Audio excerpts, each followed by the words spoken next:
राजश्री सिरके का संबंध किस शास्त्रीय नृत्य से है? तो ये कथक से संबंधित है, तो आप लोग का यहाँ पे कथक करेक्ट आंसर हो जाएगा। बात कर ले राजश्री सिरके के बारे में, तो इनको 2013 में संगीत नाट्य अकादमी पुरस्कार भी दिया गया था, ये भी आप लोग ध्यान रखिएगा। यहाँ पे नेक्स्ट क्वेश्चन पूछा गया था, मनरेगा के तहत कितने दिनों के रोजगार की गारंटी दी जाती है? तो 100 दिनों की दी जाती है, तो आप लोग का यहाँ पे 100 दिन करेक्ट आंसर हो जाएगा। बात कर ले मनरेगा के बारे में, तो यह एक श्रम कानून और सामाजिक सुरक्षा उपाय है जिसका उद्देश्य काम के अधिकार की गारंटी देना है। इसे आधिकारिक तौर पर 2 फरवरी 2006 को महात्मा गांधी राष्ट्रीय ग्रामीण रोजगार गारंटी अधिनियम के द्वारा लाया गया था और इसको 23 अगस्त 2005 को पारित कर दिया गया था।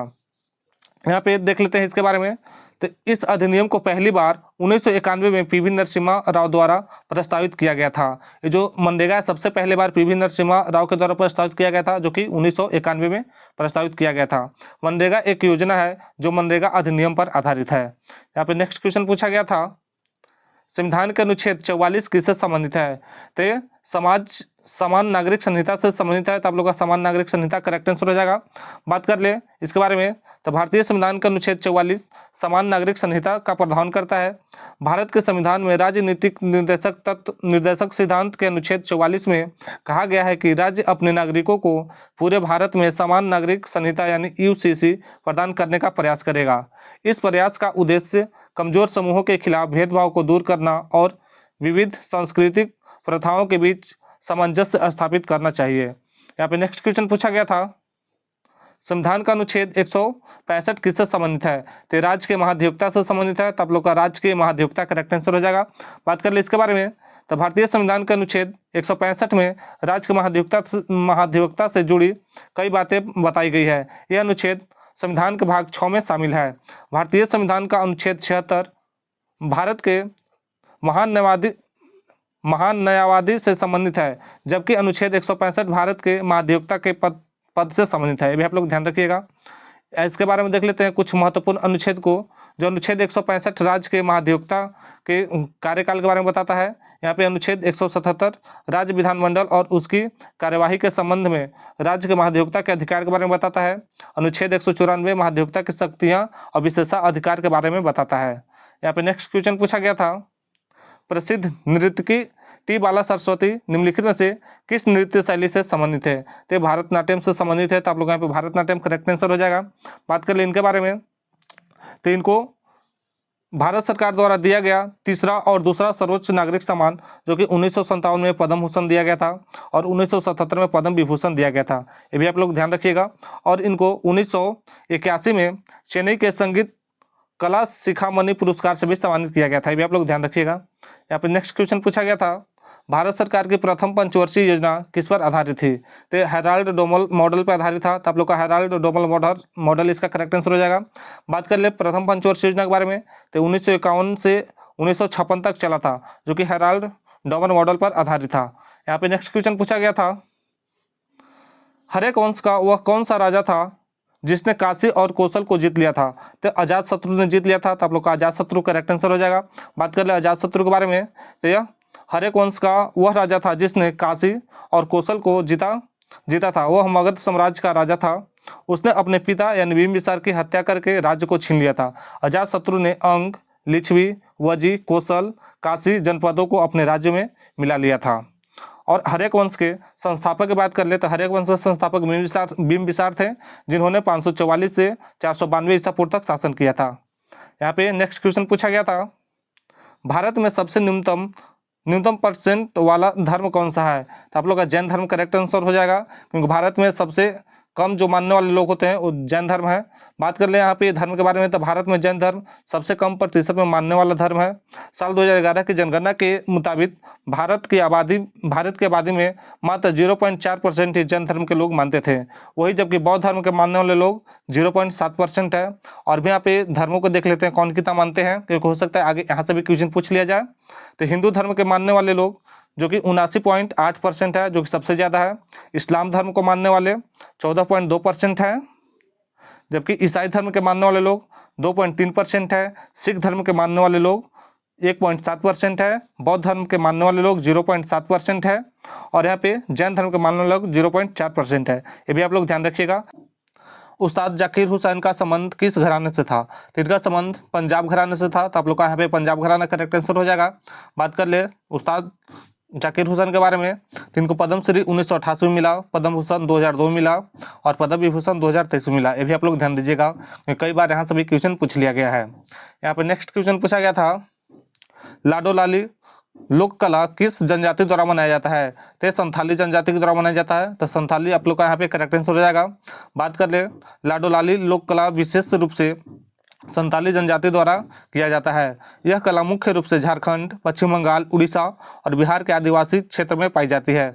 लाडो लाली एक प्रकार की पारंपरिक कला है जिसे ताम्र धातु, लकड़ी और अन्य प्राकृतिक सामग्रियों से सजावट और मूर्तियां बनाई जाती है। इसे आमतौर पर विभिन्न धार्मिक और सांस्कृतिक अनुष्ठानों में उपयोग किया जाता है। यहाँ पर नेक्स्ट क्वेश्चन पूछा गया था, निम्नलिखित में से कौन बीसीसीआई के पहले अध्यक्ष थे? तो यहाँ पे आप लोग का बीसीसीआई के पहले अध्यक्ष के बारे में पूछा गया था, तो ये R.E. ग्रांट गोवन इसका करेक्ट आंसर हो जाएगा, क्योंकि बीसीसीआई के पहले अध्यक्ष R.E. ग्रांट गोवन थे, तो आप लोग का ग्रांट गोवन इसका करेक्ट आंसर हो जाएगा। यहाँ पे नेक्स्ट क्वेश्चन पूछा गया था, अशोक के अधिकांश शिलालेख किस भाषा में लिखे गए थे? तो प्राकृतिक भाषा में लिखे गए थे, तो आप लोग का यहाँ पे प्राकृतिक भाषा करेक्ट आंसर हो जाएगा। अगर हो सकता है आगे लिपि पूछ लिया जाए तो ब्राह्मणी लिपि में लिखा गया, ये भी आप लोग ध्यान दीजिएगा। यहाँ पे नेक्स्ट क्वेश्चन पूछा गया था, भारत के किस पड़ोसी देश में बाल मृत्यु दर सबसे ज्यादा है? तो पाकिस्तान का बाल मृत्यु दर सबसे ज्यादा है, तो आप लोग का पाकिस्तान करेक्ट आंसर हो जाएगा। यहाँ पे नेक्स्ट क्वेश्चन पूछा गया था, भारत के राष्ट्रीय सुरक्षा सलाहकार कौन है?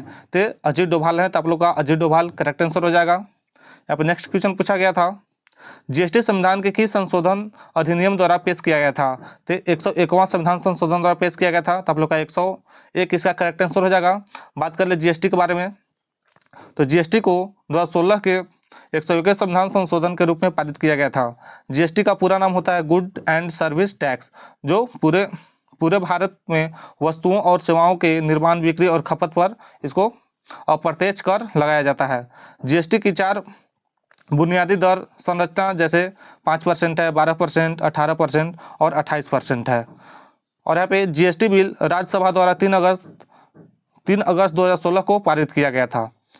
जीएसटी बिल लोकसभा द्वारा 8 अगस्त 2016 को पारित किया गया था। 8 सितंबर 2016 को राष्ट्रपति द्वारा जीएसटी बिल पर हस्ताक्षरित कर दिए गए थे। 1 जुलाई 2017 को जीएसटी को लागू कर दिया गया था। यानी भारत में जीएसटी लागू हुआ था 1 जुलाई 2017 को, ये भी आप लोग ध्यान रखिएगा। और यहाँ पे जीएसटी का बात आर्टिकल नंबर 279 के ए में किया गया है, ये भी आप लोग ध्यान दीजिएगा।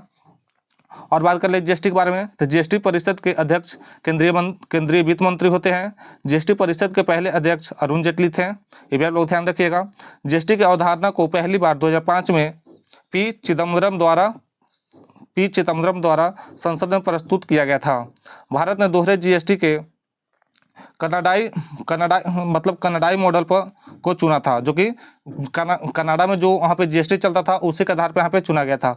जीएसटी लागू करने वाला पहला देश 1954 में फ्रांस के द्वारा किया गया था, ये भी आप लोग ध्यान रखिएगा। यहाँ पे नेक्स्ट क्वेश्चन पूछा गया था, आर्टिकल नंबर यानी अनुच्छेद 226 किसका उल्लेख करता है? तो उच्च न्यायालयों के संविधान के भाग 3 के तहत दिए गए मौलिक अधिकार को परिवर्तन और संरक्षण के लिए रिट जारी करने का शक्ति प्रदान करता है। तो आप लोग का रिट जारी करने का शक्ति प्रदान करता है, करेक्ट आंसर हो जाएगा। यहाँ पे नेक्स्ट क्वेश्चन पूछा गया था, कौन सी पंचवर्षीय योजना औद्योगिक विकास पर केंद्रित थी? तो द्वितीय पंचवर्षीय योजना जो था आप लोग को औद्योगिक विकास पर केंद्रित था, तो आप लोग का यहाँ पे द्वितीय पंचवर्षीय योजना करेक्ट आंसर हो जाएगा। बात करें द्वितीय पंचवर्षीय योजना के बारे में, तो तीव्र औद्योगिकरण का उपयोग राष्ट्रीय आय में 25% वृद्धि का लक्ष्य निर्धारित करने के लिए किया गया था। और दूसरी पंचवर्षीय योजना पीसी महालनोबिस मॉडल पर आधारित है, भी आप लोग ध्यान रखिएगा। और इसका विकास लक्ष्य 4.50% था, लेकिन 4.27% ही हासिल कर पाया था, ये भी आप लोग ध्यान रखिएगा। यहाँ पे नेक्स्ट क्वेश्चन पूछा गया था, 2023 में महात्मा गांधी जी की कौन सी जयंती मनाई गई थी? तो 154वीं जनजाति मनाई गई थी, तो आप लोग का 154वीं जनजाति इसका करेक्ट आंसर हो जाएगा। बात कर ले महात्मा गांधी के बारे में, तो 2 अक्टूबर 2023 को महात्मा गांधी की 154वीं जनजाति मनाई गई।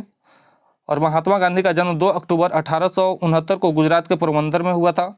नेताजी सुभाष चंद्र बोस ने पहली बार राष्ट्रपिता कहकर इनको संबोधित किया था। महात्मा गांधी जी का पूरा नाम मोहनदास करमचंद गांधी था। गांधी जी की मृत्यु 30 जनवरी 1948 को हुई थी। आप लोग इसको भी ध्यान रखिएगा। बांग्लादेश का राष्ट्रीय फल क्या है? तो इसका करेक्ट आंसर कटहल हो जाएगा, क्योंकि बांग्लादेश का राष्ट्रीय फल कटहल होता है। बांग्लादेश के बारे में देख लेते हैं। बांग्लादेश का राष्ट्रीय ध्वज क्या है? तो लाल हरे के नाम से जाना जाता है बांग्लादेश के राष्ट्रीय ध्वज को। इसको 17 जनवरी 1972 को अपना लिया गया था। बात कर ले बांग्लादेश के राष्ट्रगान के बारे में, तो रविंद्रनाथ टैगोर के द्वारा लिखा गया था अमार सोनार बंगाल, जिसे बांग्लादेश के द्वारा 1972 में राष्ट्रगान के रूप में अपना लिया गया था। यहाँ पे नेक्स्ट क्वेश्चन पूछा गया था, उस्ताद राशिद खान किस घराने से संबंधित है? तो ये रामपुर सवाना घराना से संबंधित है। तो आप लोग का रामपुर सवाना घराना करेक्ट आंसर हो जाएगा। बात कर ले उस्ताद राशिद खान के बारे में, तो इनका जन्म 1 जुलाई 1968 को उत्तर प्रदेश के बदायूं में हुआ था। यहाँ पे नेक्स्ट क्वेश्चन पूछा गया था, भारत के संविधान के अनुच्छेद 48 के क यानी 48 के ए में राज्यों को किसका संरक्षण तथा संवर्धन सुनिश्चित करने के लिए निर्देश दिया गया है? तो पर्यावरण को संरक्षण करने का निर्देश दिया गया है। तो आप लोग यहाँ पे पर्यावरण करेक्ट आंसर हो जाएगा। बात कर ले इसके बारे में, तो 70 के दशक में पर्यावरण की सुरक्षा के लिए वैश्विक चेतना, स्टॉकहोम सम्मेलन और पर्यावरण संकट के बारे में बढ़ती जागरूकता ने भारत सरकार को 1976 में संविधान में 42वां संशोधन लागू करने के लिए प्रेरित किया था। यहाँ पे नेक्स्ट क्वेश्चन पूछा गया था, निम्नलिखित में से जनसंख्या के मामले में भारत का कौन सा पड़ोसी देश सबसे छोटा है? तो आप लोग का करेक्ट आंसर मालदीव हो जाएगा। इसके अलावा देख लेते हैं इस अस्टा फैक्ट में, जो कि भारत के साथ कुल 9 देशों का सीमा साझा होता है, जिसमें 7 देश स्थलीय सीमा साझा करते हैं, जबकि 2 देश समुद्री सीमा साझा करते हैं। बात कर ले किसका कौन सा देश का कितना भारत के साथ सीमा साझा होता है उसके बारे में देख लेते हैं। तो अफगानिस्तान भारत के साथ 106 किलोमीटर का सीमा साझा करता है। बांग्लादेश 4096.7 किलोमीटर का साझा करता है। भूटान 699 किलोमीटर, चीन 3488 kilometre, Myanmar 1643 kilometre, Nepal 1751 kilometre और पाकिस्तान 3323 किलोमीटर भारत के साथ अपना सीमा साझा करता है। अब बात करें श्रीलंका और मालदीव, 2 ऐसे देश हैं जो भारत के साथ समुद्री सीमा साझा करते हैं। स्थलीय सीमा की दृष्टि से भूटान भारत का दूसरी सबसे छोटा सीमा साझा करना पड़ोसी देश है, भी आप लोग ध्यान रखिएगा। यहाँ पे नेक्स्ट क्वेश्चन पूछा गया था, राज्य विधान परिषद में राज्यपाल द्वारा कितने सदस्यों को मनोनीत किया जाता है? तो यहाँ पे 1/6 भाग मनोनीत किया जाता है। तब लोग 1/6 करेक्ट आंसर हो जाएगा। बात कर ले इसके बारे में, तो किसी राज्य की विधान परिषद का गठन भारतीय संविधान के अनुच्छेद 169 के अनुसार किया जाता है, ये भी आप लोग ध्यान रखिएगा। यहाँ पे नेक्स्ट क्वेश्चन पूछा गया था, खसाबा दादा साहेब जाधव किस खेल से जुड़े हुए थे? तो कुश्ती से जुड़े हुए थे। तो आप लोग यहाँ पे कुश्ती करेक्ट आंसर हो जाएगा। यहाँ पे नेक्स्ट क्वेश्चन पूछा गया था, भारत की 7वीं पंचवर्षीय योजना कब समाप्त हुआ था? तो 1990 में समाप्त हुआ था। तो आप लोग का यहाँ पे 1990 इसका करेक्ट आंसर हो जाएगा। बात कर ले इसके बारे में, तो भारत की 7वीं पंचवर्षीय योजना साल 1990 में खत्म हुई थी।